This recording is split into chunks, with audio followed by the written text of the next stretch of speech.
কাছে কিংবা দূরে যে যেখান থেকে আমার ভিডিওটি দেখছেন, আমার আপুরা ভাইয়ারা সবাইকে আসসালামু আলাইকুম। কেমন আছেন সবাই? আজকে চিংড়ি মাছ দিয়ে কাঁঠালের বিচি দিয়ে পুঁই শাক রান্না করব। চিংড়ি মাছ তেলের উপর একটু ভেজে নিচ্ছি। এপিট ওপিট ভালো করে একটু ভেজে নেব।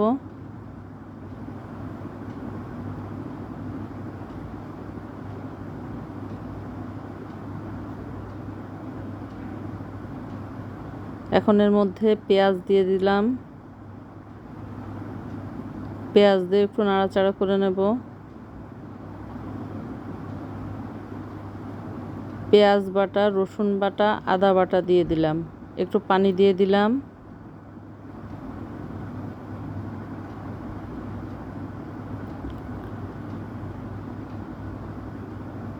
এবার পরিমাণ মতো জিরা ধনিয়া দিচ্ছি।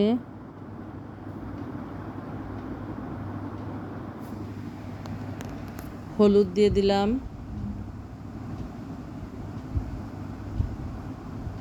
লবণ দিয়ে দিলাম।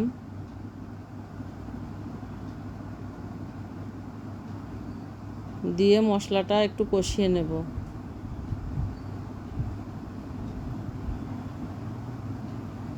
কিছু কাঁচামরিচ ফালি দিয়ে দিলাম।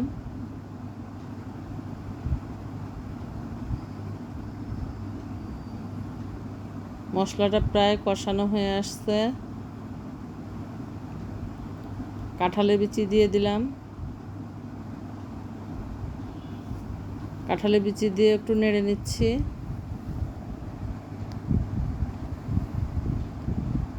পুঁই শাকের ডাঁটা দিয়ে দিলাম।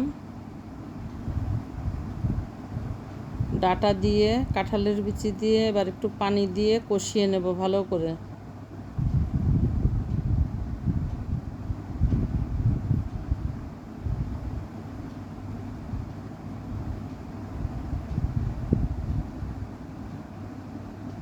আমার ভিডিওটি যদি আপনাদের ভালো লেগে থাকে তাহলে যারা নতুন প্লিজ সাবস্ক্রাইব করে দেবেন, একটি লাইক করে যাবেন আর কমেন্ট করে জানাবেন আমার রান্না আপনাদের কেমন লাগছে।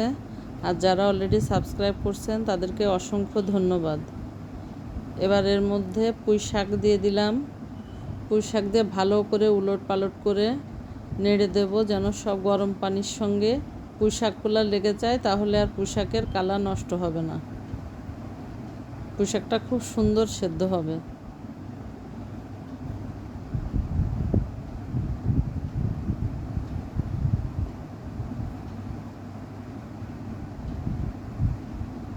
বেশ খানিকটা পুঁই শাক। এটা হচ্ছে আমার শাশুড়ির ছাদ বাগানের পুঁই শাক।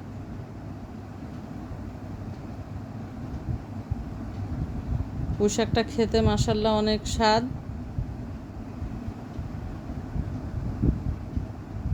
রান্না করলে একদম সবুজ রং হয়।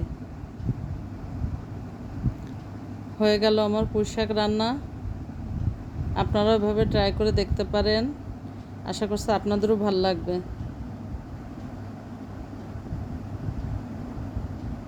আল্লাহ হাফেজ।